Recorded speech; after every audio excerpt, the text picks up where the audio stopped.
Em todas as campanhas de Ordem Paranormal, conhecemos inúmeras criaturas novas do outro lado, além, é claro, de sempre ver os bons e velhos zumbis de sangue. E, falando em sangue, ele foi o primeiro elemento introduzido no universo de Ordem Paranormal. E é claro que se a gente vai fazer um documentário sobre as criaturas do outro lado, não tinha como começar com outro elemento. Nessa parte do documentário, você vai conhecer todas as criaturas do elemento sangue de Ordem Paranormal. Você vai dar uma olhada em como elas são, suas habilidades e, é claro, na ficha de cada criatura. Mas antes de começar, eu tenho que vir aqui e lembrar você de se inscrever no canal e deixar o like. Sério, isso ajuda muito e esse vídeo deu um trabalhão. Foram dias, literalmente, fazendo ele. Escrevendo o roteiro, pegando as imagens, editando, deu um trabalhão. Então, mostra que meu esforço está sendo recompensado e deixa o like e se inscreve no canal. Bem-vindo à Hora do Realitas. Pode me chamar de EH. Eu sou a pessoa responsável por apresentar os perigos do outro lado que afrontam nossa realidade para novos recrutas, assim como você. Antes de começar, eu preciso deixar algumas coisas claras para você entender algumas das coisas que eu vou falar ao decorrer desse documentário. VD é o valor de desafio da ameaça. Quanto maior o VD, mais agentes experientes são necessários para lidar com aquela ameaça paranormal. DT é o valor necessário para você passar em algum teste, independente de qual seja. Por exemplo, um teste com DT15, você precisa tirar 15 ou mais para passar nele. Aqui eu estou mostrando uma lista com a categoria de tamanho de alguns dos seres que você pode encontrar. Tem ali alguns exemplos, o espaço que eles ocupam e os modificadores de tamanho. E por fim, a defesa de uma criatura é o valor mínimo que você precisa tirar em um teste de ataque para que você consiga acertar a criatura. Mas isso não significa que você vai dar muito ou pouco dano. Isso vai depender da sua rolagem de dano. E a resistência da criatura é o quanto de algum dano específico ela consegue resistir e não é afetada. Vamos abordar todas as criaturas do outro lado em 5 capítulos. E vamos começar pelas criaturas do elemento de sangue. A criatura mais comum desse elemento são os zumbis de sangue. Eles são cadáveres abandonados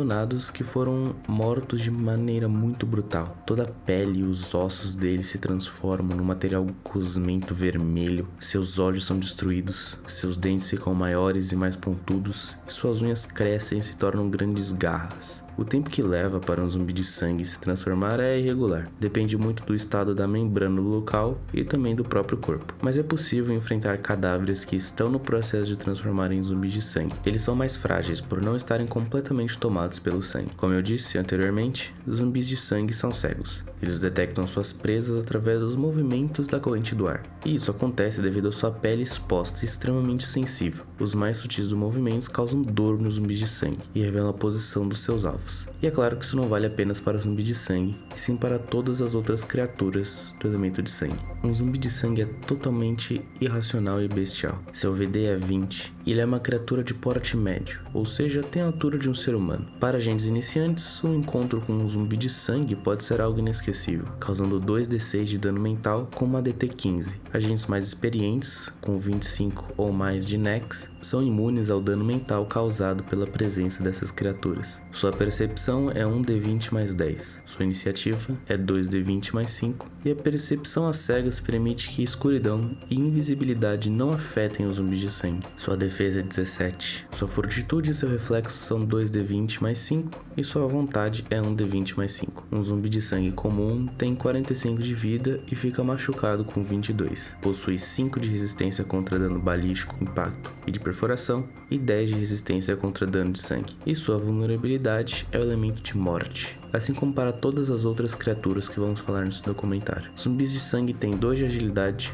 2 de força, 0 de intelecto, 1 de presença e 2 de vigor. Seu deslocamento são 9 metros, que equivalem a 6 grids, que é a divisão do mapa em quadrados. Sua ação padrão é agredir 2 vezes com suas garras. O teste são 2d20 mais 5, e caso acerte, o dano é 1d6 mais 5 de corte. Algumas variações de zumbis de sangue já encontradas em missões, ou que sabemos pelos relatos de pessoas, são o zumbi de sangue dentado, o zumbi de sangue espinhento, o zumbi de sangue armadurado e o zumbi de sangue seco. Passando para a nossa próxima criatura, temos o zumbi de sangue bestial, uma versão maior que o zumbi de sangue comum, que pode ser resultado de um corpo que foi torturado de maneiras extremamente cruéis antes de partir, ou de uma pessoa com exposição paranormal elevada que foi devorada pelo sangue. De qualquer maneira, a massa corporal do bestial cresce até 3 vezes do cadáver original, e seu corpo se adapta a uma forma quadrúpede, animalesca. O crânio do cadáver é partido ao meio a partir do topo da cabeça. se transformando em uma boca enorme com dentes extremamente afiados. Diferentes dos zumbis de sangue comuns, os bestiais tomam atitudes mais estratégicas, seguindo seus instintos predatórios, muitas vezes se escondendo para pegar suas vítimas em ataques surpresas. Zumbis de sangue bestiais têm 100 de VD e é uma criatura de porte grande. Até mesmo agentes experientes podem ser afetados durante o encontro com um bestial, tomando 4d6 de dano mental com DT20. Caso a pessoa consiga aguentar a presença dessa e também de qualquer outra criatura, o dano recebido é reduzido na metade. Mas nesse caso, agentes da ordem com 45% ou mais de Nex são imunes. Sua percepção são 2d20 mais 10 e sua iniciativa são 2d20 mais 15. Assim como sua versão inferior, os bestiais também têm percepção às cegas. Sua defesa é 23, sua fortitude são 3d20 mais 10 e seu reflexo e sua vontade são 2d20 mais 5. Um zumbi bestial comum tem 200 de vida e fica machucado com 100. Possui as mesmas resistências que um zumbi de sangue comum e seus atributos são 2 de agilidade, 3 de força, 0 de intelecto, 2 de presença e 3 de vigor. Bestiais têm a perícia furtividade, que são 2d20 mais 13. Seu deslocamento é 12 metros, ou 8 grids, e ele possui duas habilidades passivas, furtivo e letal, que é quando ele ataca um personagem desprevenido. O zumbi de sangue bestial recebe mais 20 nos testes de ataque, e, se acertar cada ataque, causa 2 danos de dado adicional do mesmo tipo. E sua outra habilidade é instinto predatório, na qual o bestial não sofre penalidade em furtividade por se mover e seu deslocamento normal. E por fim, suas duas ações padrões para agredir são sua mordida de sangue, o teste são 3d20 mais 15 e o dano 2d10 mais 5 de perfuração, e o outro ataque são suas garras de sangue. Testes são 3d20 mais 15 e o dano são 2d6 mais 5 de corte. Ambas as ações são ataques corpo a corpo. Uma variação do bestial é o zumbi decepado, que ainda não tem um nome oficial. Esse zumbi é uma criatura com um complemento de energia. Essa criatura foi originada do corpo de Hannah, uma scripta que foi morta por Joey na mansão Leone. Diferente de outros zumbis de sangue bestiais, esse zumbi tem o poder de se teletransportar por curtas distâncias e se prender no teto e nas paredes, com suas garras, para atacar suas vítimas desprevenidas. E para finalizar nossas variações de zumbi de sangue,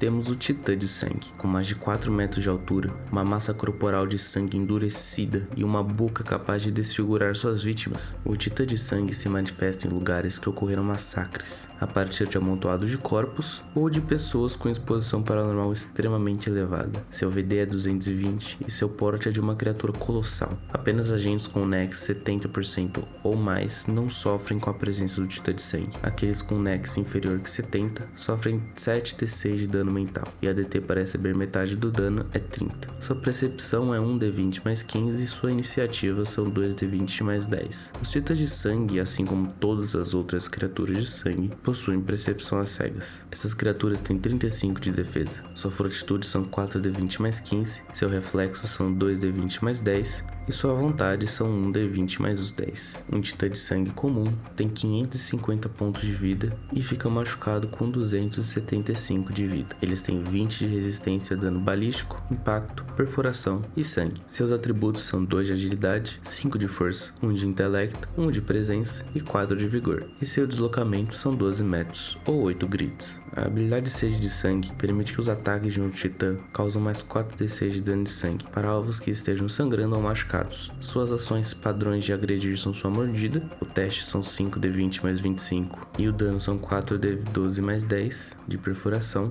e suas garras. O teste é o mesmo da mordida e o dano são 4d8 mais 10 de corte. E sua única ação livre se chama estraçalhar. Quando o titã acerta a mordida, além do 4d12 mais 10 de perfuração, o alvo fica sangrando até o final da cena. Agentes podem fazer uma rolagem de reflexo com DT 30 para evitar o sangramento e reduzir o dano à metade. Há relatos de uma possível variação do Titã de Sangue, mas ainda não há informações sobre seu comportamento ou a sua forma. Só sabemos que ele parece ter a aparência de um bestial e também possui 4 braços. Mas fique tranquilo, você ainda é um recruta. Acho muito improvável que você encontre um Titã de Sangue em sua primeira missão. Mas caso encontre, eu sugiro que você fuja. Mas agora continuando, vamos falar da aberração de carne. Originada de um experimento fracassado para juntar 2 corpos em um só, a dor agoniante das cobaias que estavam conscientes durante todo o processo se transformou numa raiva incontrolável, alimentada pelo sangue. A aberração de carne pode chegar até 2,20 metros de altura, e os corpos das pobres cobaias tomaram uma aparência deformada, inchada e irreconhecível. Seus braços se movem agressivamente, buscando agarrar tudo ao seu redor, e uma enorme abertura no lugar onde os estômagos foram costurados, cheia de dentes afiados para desmembrar suas vítimas. Essa criatura foi encontrada em apenas uma missão de nossos agentes, durante a varredura do bunker da escola Nostradamus. Você com certeza já deve ter ouvido falar do que aconteceu lá, todo aquele caso do incêndio e dos corpos. Bom, por enquanto não há registros de outra aparição. A aberração de carne tem 40 de VD e seu porte é grande. Sua presença afeta agentes com NEX inferior a 30, que sofrem 3d6 de dano mental com DT 15. Sua percepção é um D20 mais 5 e sua iniciativa é um D20. Sua defesa é 19, sua fortitude são 3d20 mais 10 e seu reflexo e sua vontade são 1 D20. A aberração de carne tem 70 pontos de vida e fica machucado com 35. Tem 5 de resistência contra dano balístico, impacto e de perfuração, e 10 de resistência contra dano de sangue. Seus atributos são 1 de agilidade, 3 de força, 0 de intelecto, 1 de presença e 3 de vigor. Seu deslocamento são 9 metros ou 6 grids. Sua ação padrão de agredir é dar 2 pancadas. O teste para acertar são 13,20 mais 10 e o dano são 2d6 mais 6 de impacto. Caso ela acerte o alvo, a aberração pode ter uma ação de reação para tentar agarrar o alvo com um teste de 3d20 mais 12. Ela pode manter até 2 pessoas agarradas por vez. Ela então pode usar sua ação de movimento para abocanhar as pessoas agarradas. Quando se é abocanhado, no início de cada turno da aberração em que continuar dessa forma, sofre 3d6 pontos de dano de perfuração. Caso passe um teste de fortitude com DT 15, o dano é reduzido à metade. Qualquer agente adjacente à aberração de sangue pode gastar uma ação padrão para fazer um teste de atletismo com DT 20 para tentar tirar uma pessoa de dentro da boca da criatura. A próxima criatura foi descoberta e abatida recentemente por uma equipe de novos agentes, assim como você está no caminho para se tornar um. A Dama de Sangue é uma criatura predominantemente de sangue, com complementos de morte e medo. O fato de um de seus complementos ser medo torna essa criatura diferente. Ela possui algo que chamamos de enigma de medo. Caso os agentes consigam decifrar esse enigma, a criatura enfraquece e fica mais fácil de derrotá-la. Mas não se engane, nem todas as criaturas têm seu enigma de medo decifrado. Fique sempre atento com as criaturas que têm medo como elemento complementar. O enigma de medo da Dama de Sangue, por sorte, é conhecido. Vamos falar disso mais para frente. A Dama de Sangue é uma criatura grotesca, que nasce a partir de um corpo humano partido ao meio. Seus órgãos se misturam a plantas, que formam 7 tentáculos com flores e espinhos de cores diferentes. Esses tentáculos rodeiam um tentáculo maior, central, com uma grande flor dentada. Ela é criada a partir do culto a uma entidade antiga, por vezes confundida com um anjo. Para criá-la, é necessário alojar sementes de orquídea de sangue na coluna de uma pessoa, e seu hospedeiro é sacrificado em um ritual de sangue, na qual as sementes rapidamente eclodem e consomem a carne da pessoa para se transformar na criatura. A Dama de Sangue está associada ao mito do Serafim Escarlate, que arrebata as almas dos mais jovens primeiros, seguindo o número 7 por onde quer que passe. Além disso, esse mito se fundiu com um culto a Dama das Flores, uma entidade capaz de florescer orquídeas. A Dama de Sangue é uma criatura de VD 60 e seu porte é enorme. Sua presença causa 3d6 de dano mental em agentes de Nex inferior a 35%. A DT para reduzir esse dano na metade é 20. Sua percepção são 2d20 mais 10 e sua iniciativa são 2d20. A criatura tem 20 de defesa, sua fortitude são 2d20 mais 10, seu reflexo são 2d20 mais 5 e sua vontade são 2d20. A Dama de Sangue tem 105 pontos de vida e fica machucado com 52 de vida. Tem 20 de resistência contra dano de sangue e 10 de resistência contra dano balístico, impacto e perfuração. Seus atributos são 2 de agilidade, 3 de força, 1 de intelecto, 2 de presença e 2 de vigor. Seus deslocamentos são 12 metros ou 8 grids, e quando é invocada, a Dama de Sangue não pode agir normalmente até consumir 7 corpos adjacentes a ela. Ela pode usar a sua ação padrão para agredir usando seus tentáculos para atacar 2 vezes. O teste são 13,20 mais 10 e o dano são 2d6 mais 5. Além dessa ação, a cada corpo que ela consome, ela ganha uma de 7 habilidades proporcionadas iluminadas pelos tentáculos que ficam em volta desse tentáculo central. Cada flor tem uma cor e habilidade específica. O enigma de medo da Dama de Sangue é que cada flor possui uma fraqueza específica que pode fazer com que a flor específica murcha e perca sua habilidade específica, além de enfraquecer a criatura. A flor rosa usa uma ação de movimento para arremessar um personagem alcance curto a um ponto de sua escolha, também alcance curto. O personagem sofre 2d6 de dano de impacto e fica caído. Usar reflexos com DT15 evita todo o efeito. A flor rosa murcha caso a Dama de Sangue entre em contato com o fertilizante e a dama passa a ter menos 1d20 em luta. A flor vermelha usa uma ação de movimento para causar uma chuva ácida que derrete carne e corrói metal. Todos os personagens de alcance curto sofrem 4d4 de dano químico. A flor vermelha murcha se entrar em contato com agrotóxico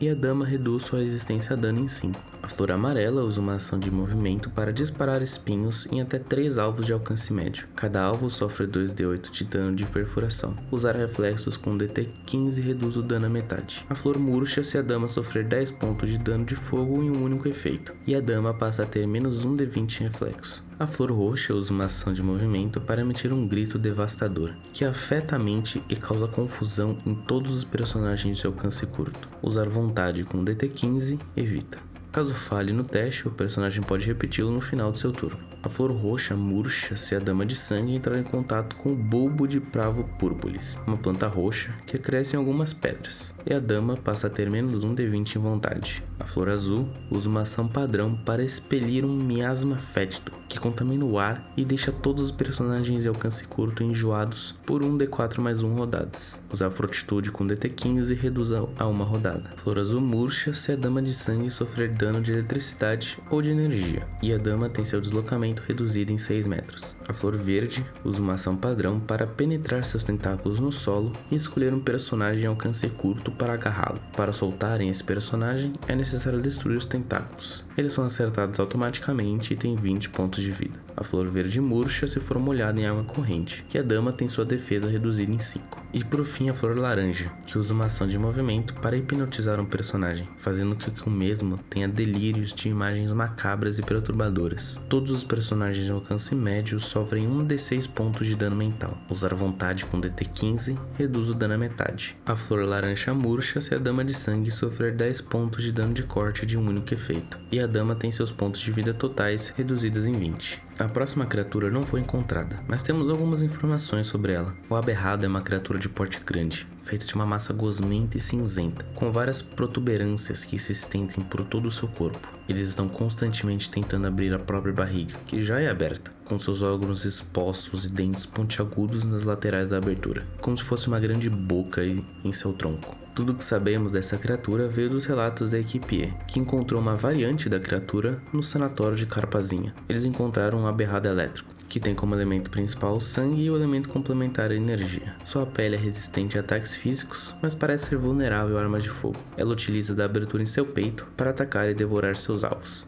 Agora eu imagino que você já tenha ouvido falar da lenda do Minotauro, originada das lendas da mitologia grega, sobre um monstro que habita labirintos. Pois não se engane, não é apenas uma lenda, ele existe. O Minotauro é uma criatura de mais de 3 metros, infectada com pústulas asquerosas de sangue e veias pulsando em todo o seu corpo. A carne e os ossos de seu braço esquerdo estão fundidos com um enorme machado de lâmina dupla. O Minotauro realiza investidas em seus alvos que são quase impossíveis de conter, buscando empalar suas vítimas com seus grandes chifres. Ele usa de seu instinto bestial para navegar pelo labirinto e destroçar suas vítimas. O Minotauro é uma das primeiras criaturas com registro de ter sido mantido em cativeiro para ser estudada e analisada por investigadores paranormais há milênios de anos atrás. Eu sinceramente não sei o que se passava na cabeça daquela gente em manter uma besta como essa vivendo em qualquer lugar, mas enfim. O Minotauro é uma criatura grande, que tem 280 de VD. São raros agentes que não são afetados pela presença perturbadora da criatura. Apenas pessoas com Nex maior que 80 não são afetadas. Apenas ver esse monstro causa 8d6 de dano mental, e a ADT para reduzir o dano na metade é 35. Sua percepção são 3d20 mais 20, e sua iniciativa são 4d20 mais 15. Sua pele extremamente resistente oferece 44 de defesa. Sua fortitude são 5d20 mais 20,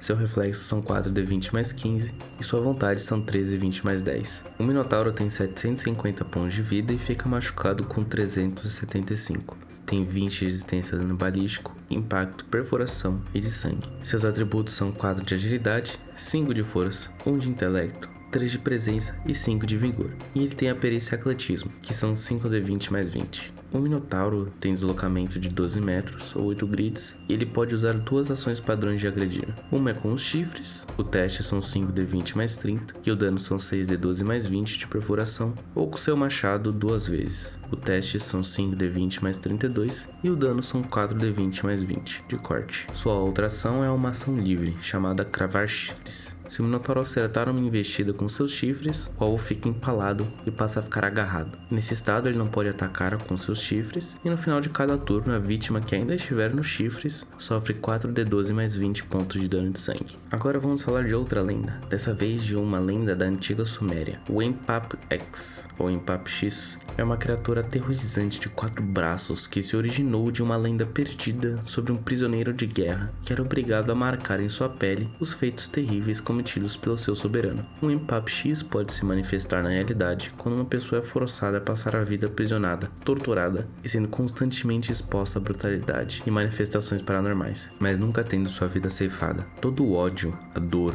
a angústia e a raiva transforma a vida dessa pessoa em uma tormenta enlouquecida e enfurecida. As marcas em seu corpo preenchem o vazio, a mente consumida pelo ódio apenas com uma palavra, um nome lembrado pelo conhecimento do outro lado, Empap X. A princípio, a criatura age de forma controlada, correntada pelo seu possuidor, mas quando é liberada e ferida, Empap X se transforma e se expande em uma monstruosidade enorme que busca apenas aniquilar qualquer um em sua frente. Empap X tem 180 de VD e seu elemento complementar é conhecimento. Seu porte é grande e sua presença causa 6d6 de dano mental para agentes com Nex inferior a 60%. A DT para reduzir esse dano na metade é 25. Sua percepção e sua iniciativa são 2d20 mais 10. Ele tem uma defesa natural de 36, sua fortitude são 13d20 mais 15, seu reflexo são 2d20 mais 15 e sua vontade são 2d20 mais 10. Empap X tem 360 pontos de vida e fica machucado com 180. Ele tem 10 de resistência a dano balístico, impacto e perfuração e 20 de resistência a dano de sangue. Seus atributos são 2 de agilidade,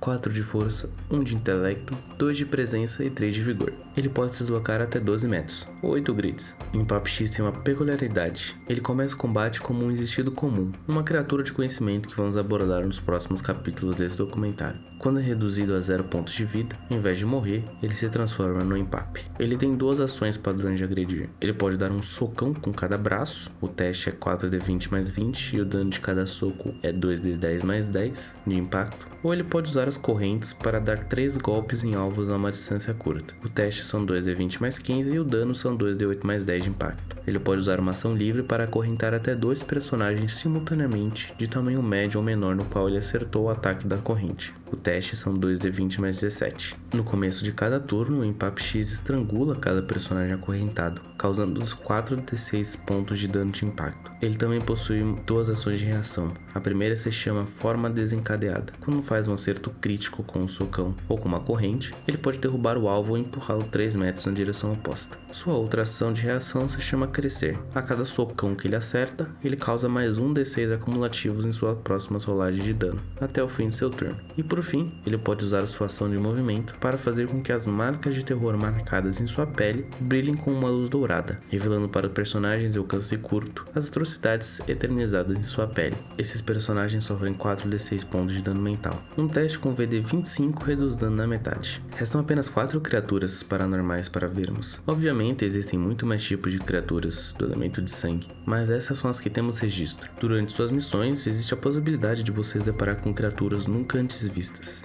Então esteja preparado para tudo. Enfim, voltando para as criaturas, você provavelmente já deve ter ouvido falar do famoso escritor de contos de terror, Daniel Hartman. As criaturas em seu conto se tornaram reais, e agora perturbam a realidade. Para se redimir de seu feito, Daniel se juntou à Ordem, mas infelizmente veio a falecer em sua primeira missão, na qual lutou contra uma degolificada, uma das criaturas mais temíveis que assombram nossa realidade. Mas enfim, vamos falar de 2 criaturas criadas pelos contos de Daniel, começando pela Mulher Afogada. Originalmente, a Mulher Afogada era uma lenda urbana, usada por pais para evitar que as crianças desperdiçassem água. Sua invocação está sempre associada a mulheres que morreram em afogamentos brutais e trágicos, de forma acidental ou assassinatos. Quando invocada, ela passa a se movimentar em forma de sangue líquido pelos encanamentos de casas assombradas. Ela pode ser identificada pela coloração avermelhada escorrendo das saídas de água. Ela também pode puxar seus alvos para dentro dos encanamentos para afogá-los e devorá-los. Por ser uma criatura de medo, é necessário resolver o enigma de medo da criatura. Quando ela assombra um local, tudo que estiver conectado a um sistema hidráulico, como torneiras e banheiras, são potenciais armadilhas para a mulher afogada emboscar suas vítimas. A única maneira de derrotá-la é forçando sua manifestação física. Para fazer isso, é necessário bloquear todas as saídas de água e fechar o registro hidráulico do local, e então abrir todas as torneiras. Dessa maneira, ela é forçada a se manifestar em sua forma física sem ter por onde fugir. A mulher afogada tem 140 de VD e seus elementos complementares são energia e medo. Para agentes experientes com um nexo igual ou superior a 50, sua presença não causa 4d8 de dano mental. DT 25 reduz o dano na metade. Sua percepção são 2d20 mais 5 e sua iniciativa são 4d20 mais 10. Sua defesa natural é 28, sua fortitude são 3d20 mais 10, seu reflexo são 4d20 mais 10 e sua vontade são 2d20 mais 5. A mulher afogada tem 240 pontos de vida e fica machucada com 120. Ela tem 10 de resistência contra dano balístico, energia, impacto e perfuração e 20 de resistência contra dano de sangue. Seus atributos são 4 de agilidade, 3 de força, 2 de intelecto, 2 de presença e 3 de vigor. E seus deslocamentos são 9 metros ou 8 grids. Em sua forma de sangue, a mulher afogada tem 20 de resistência a dano balístico, corte, impacto, perfuração e de sangue. Seu deslocamento passa a ser 36 metros ou 24 grids e ela pode percorrer canos, frestas e orifícios. Nessa forma, ela também recebe 3 habilidades especiais. Uma ação padrão chamada Afogar em Sangue, na qual a mulher afogada invade o corpo de um personagem em alcance curto através dos orifícios do nariz e da boca, asfixiando o personagem, que em cada um de seus turnos pode fazer um teste de fortitude com DT 24 para encerrar a condição e expelir a mulher afogada em forma líquida para um espaço adjacente. Outra habilidade é a ação de reação chamada Arrancar Sangue. Toda vez que ela é expelida de um corpo que ela estava asfixiando com Afogar em Sangue, ela causa 6d6 pontos de dano de sangue e deixa a vítima fraca. E por fim, uma ação de movimento chamada Invadir Órgãos, na qual ela invade os órgãos de uma vítima que ela estava asfixiando, causando 6d6 pontos de dano de sangue, e a vítima fica enjoada. Quando a mulher afogada é invocada em sua forma física, ela perde essas habilidades e passa a usar as outras. Ela pode usar uma ação para agredir seu alvo com uma mordida. O teste são 13d20 mais 15 e o dano são 4d8 mais 8 de perfuração.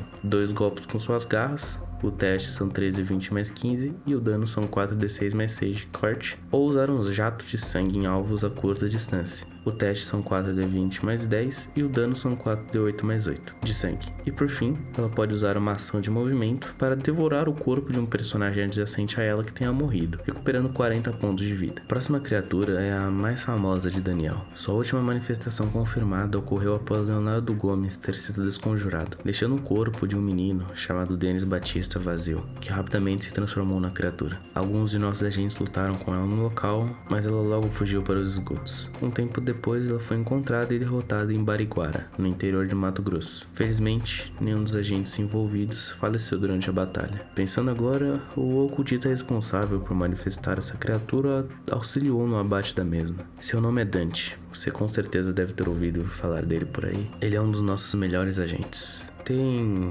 algo de especial nele, algo que me lembra o Arnaldo e até mesmo o Thiago. Desculpe, desviei demais do assunto. Uma característica marcante do carente é que ele não tem a capacidade de abrir portas, então é possível evitar enfrentá-lo. Por causa disso, ele engana seus alvos, tomando a forma de uma criança, com lacerações em todo o seu rosto, imitando o som de um menino ou menina perdida batendo em portas buscando por sua mãe. Quando alguém comete o erro de abrir a porta, de dentro do rosto da criança rasteja uma criatura grotesca e bizarra, com mais de 3 metros, uma pele gosmenta, garras pontiagudas. Ele se assemelha muito a um inseto monstruoso e enorme, com um grande ferrão saindo de seu rosto demoníaco. No topo de sua cabeça, a criança fica pendurada como uma isca por um tipo de tentáculo com garras. Lembre-se, se você ouvir uma criança batendo na porta chamando por sua mãe, nunca abra ela. Depois que a entrada da criatura for permitida, nada mais vai impedi-la de devorar todos em sua volta, nem mesmo portas. O carente tem 300 de VD, seu elemento complementar é morte, seu porte é grande e apenas agentes com nexo superior a 90 não são afetados pela sua presença. Agentes com nexo inferior recebem 7d8 de dano mental e DT35 reduz o dano na metade. Sua percepção são 3d20 mais 10 e sua iniciativa são 4d20 mais 15. Seu corpo grotesco oferece 40 de defesa, sua fortitude e seu reflexo são 4d20 mais 25 e sua vontade são 3d20 mais 15. O carente tem 70 pontos de vida e fica machucado com 350. Ele tem 20 de resistência a dano balístico, impacto, perfuração e sangue. Seus atributos são 4 de agilidade, 4 de força, 2 de intelecto, 3 de presença e 4 de vigor. Ele possui 2 perícias, atletismo, que são 4d20 mais 20, e enganação, que são 13d20 mais 15, e seus deslocamentos são 12 metros, ou 8 grids. Ele possui 2 habilidades passivas. A primeira se chama Carência, na qual seres que já estiveram envolvidos em uma gestação recebem mais 1d20 em ataques contra o carente. Porém, o carente também recebe mais 1d20 em ataques contra esse ser. Sua outra habilidade é a regeneração de sangue. O carente possui cura acelerada 20. Isso significa que no começo de cada turno, ele recupera 20 de PV. Caso ele fique inconsciente ou sofra dano de energia, essa habilidade deixa de funcionar. O carente pode usar uma ação padrão para agredir de 3 maneiras diferentes. Ele pode usar suas garras de sangue para atacar 2 vezes o alvo. Testes são 4d20 mais 35 e o dano são 2d8 mais 20 de sangue. Ou usar seu ferrão de sangue. O teste são 4d20 mais 35 e o dano são 2d12 mais 20 de sangue. Ou usar seu tentáculo. O teste são 4d20 mais 35 e o dano são 2d8 mais 20 de sangue. Ele pode usar uma ação de movimento para se contorcer de volta para sua forma infantil para passar por espaços pequenos, se retraindo e se expandindo quando achar necessário. Ele pode usar sua ação de reação para usar a habilidade Rasteira de Tentáculo, na qual uma vez por rodada, quando fica adjacente a 2 ou mais seres, ele faz um ataque contra um deles e, se acertar, a vítima fica caída e é empurrada 6 metros. Ele pode também usar uma ação livre para fazer a Sugada Mortal, na qual ele usa seu ferrão para sugar fluidos e apodrecer os órgãos internos do seu alvo. No ser atingido pelo ferrão, fica debilitado e enjoado até o fim da cena. Um teste de fortitude com DT30 evita a condição. E por fim, o carente também pode usar sua ação de movimento para utilizar a habilidade Você é Minha Mamãe. Ele usa a parte que simula o corpo de uma criança para abraçar o alvo, que fica paralisado até ser solto. Fazer um teste de reflexo com DT25 evita o abraço. O carente pode manter o abraço indefinitivamente, mas será forçado a soltar o alvo se sofrer dano de energia.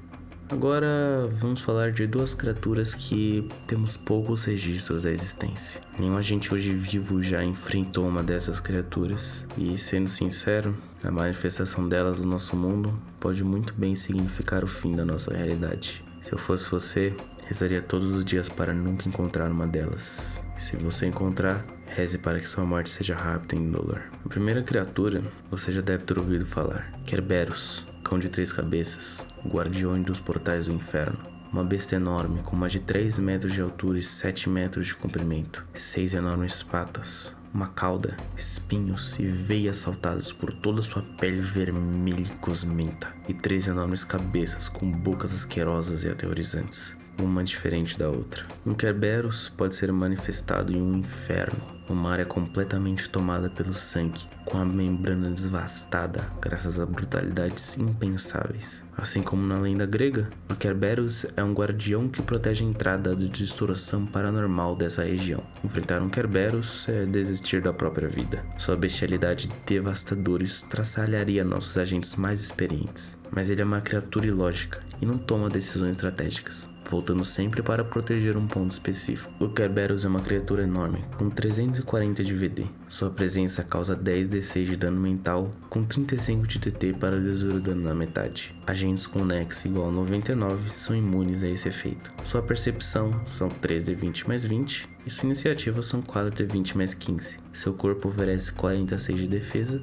sua fortitude são 5d20 mais 25, seu reflexo são 4d20 mais 20 e sua vontade são 3d20 mais 15. O Kerberos tem 1150 pontos de vida e fica machucado com 575. Ele tem 20 de resistência a dano balístico, impacto, perfuração e sangue. Seus atributos são 4 de agilidade, 5 de força, 0 de intelecto, 3 de presença e 5 de vigor. Sua única perícia é atletismo, 5d20 mais 25. Seus deslocamentos são 18 metros, ou 12 grids, e ele possui uma habilidade passiva chamada Ataque Flexível, que permite que ele execute até 4 ataques por rodada, mas ele nunca pode executar o mesmo ataque mais de 3 vezes na mesma rodada. Sua ação padrão para agredir é com sua mordida. O teste são 5d20 mais 40 e o dano são 4d12 mais 30 de sangue. Ou com o disparo de espinhos, que acerta alvos em alcance médio. O teste são 4d20 mais 35 e o dano são 4d8 mais 20 de dano de sangue. Uma vez por cena, ele pode fazer a ação livre devorar, na qual ele devora um personagem que foi reduzido a 0 de PV com sua mordida,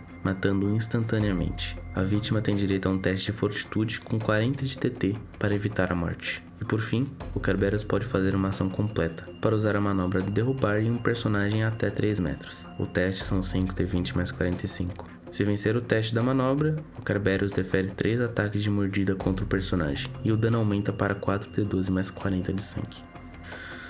Nossa última criatura é o próprio Apocalipse Paranormal. Ela é conhecida por vários nomes: a Besta do Apocalipse, o Dragão do Inferno e a Aniquilação. A maior criatura já registrada na história da realidade, com mais de 10 metros de altura. Apenas relatos de civilizações distantes foram encontradas como evidência de sua existência. Não sabemos qual seria o acontecimento ou ritual capaz de manifestar uma monstruosidade dessas. Seus enormes braços contêm braços menores que se desviam dele, e esses mesmos braços contêm mais braços que brotam em todo o seu comprimento. Seu movimento de forma irregular, tentando agarrar qualquer coisa que passe perto da criatura. Espinhos alongados surgem ao longo de seus tentáculos enormes. No centro de seu corpo, é possível enxergar uma boca imensa com enormes dentes afiados. Suas asas são incapazes de erguer do seu corpo colossal, mas quando agitadas, causam um som ensurdecedor que pode ser escutado a quilômetros de distância. Não existem relatos de alguém que tenha sido capaz de matar ou dissipar a aniquilação.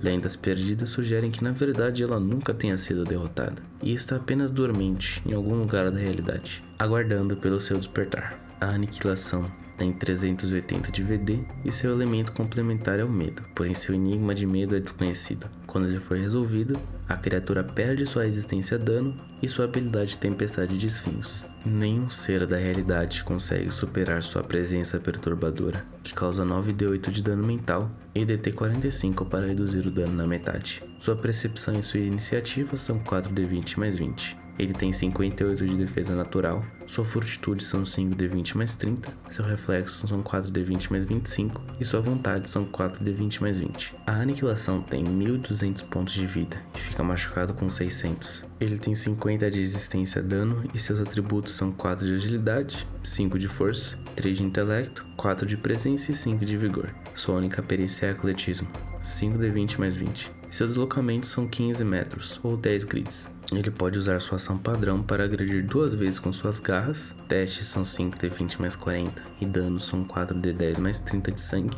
ou com seus tentáculos espinhentos. O teste são 5d20 mais 40 e o dano são 12d12 mais 3 de sangue. E o dano são 2d12 mais 30 de sangue. Ou ele pode usar sua ação padrão para disparar seus espinhos em até 3 alvos que estão em alcance médio. O teste são 4d20 mais 40 e o dano são 2d10 mais 20 de sangue. Quando acerta um ataque de tentáculo, a aniquilação pode usar sua ação de reação para tentar agarrar o alvo. Testes são 5d20 mais 50. Ela pode manter até 4 personagens agarrados por vez. Ela também pode usar sua ação de reação para realizar um ataque de tentáculos contra um personagem em alcance curto, que tenha se movimentado mais do que 3 metros. No começo de cada turno, a criatura usa sua ação livre para apertar os personagens agarrados com seus tentáculos, causando 40 pontos de dano de sangue.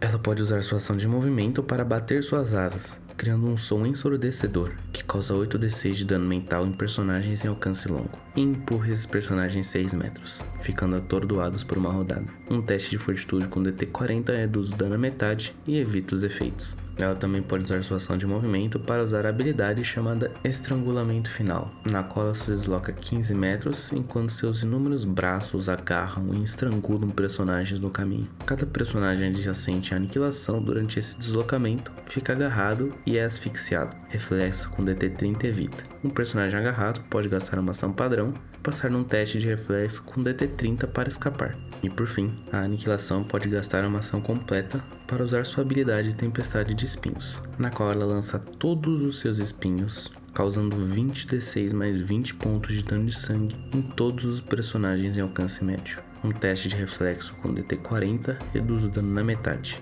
Essa habilidade só pode ser usada uma vez, e depois de usada, ela perde sua habilidade de disparo de espinhos. E essas são todas as criaturas de sangue que vamos falar nesse capítulo. ainda existem 2 criaturas das quais não comentei. Elas vão ser abordadas em um capítulo especial. 2 criaturas de cada elemento vão ficar de fora para serem abordadas nesse capítulo especial. Espero que sua vontade não tenha sido abalada. Espero você no próximo capítulo. Comenta aí se você conhecia todas as criaturas ou tinha alguma que você nem sabia da existência. Talvez com o lançamento do jogo se aproximando e nas próximas campanhas, mais criaturas de sangue e até dos outros elementos sejam introduzidas. E caso esse seja o caso, vou fazer vídeo falando exclusivamente dessas criaturas. Como se fosse uma DLC desse vídeo, mas totalmente de graça, então fica relaxado. Se você tá vendo esse vídeo no futuro, eu vou deixar aqui no card o vídeo falando dessas criaturas novas. E no próximo capítulo desse documentário, vamos falar sobre todas as criaturas de morte. Então já se inscreve para não perder a próxima parte, e eu espero que você tenha gostado muito do vídeo. Como eu falei no começo, tem um trabalhão, e eu espero mesmo que você tenha gostado. Então deixa seu like aí e me fala o que você achou. E eu vejo você no próximo vídeo, andarilho.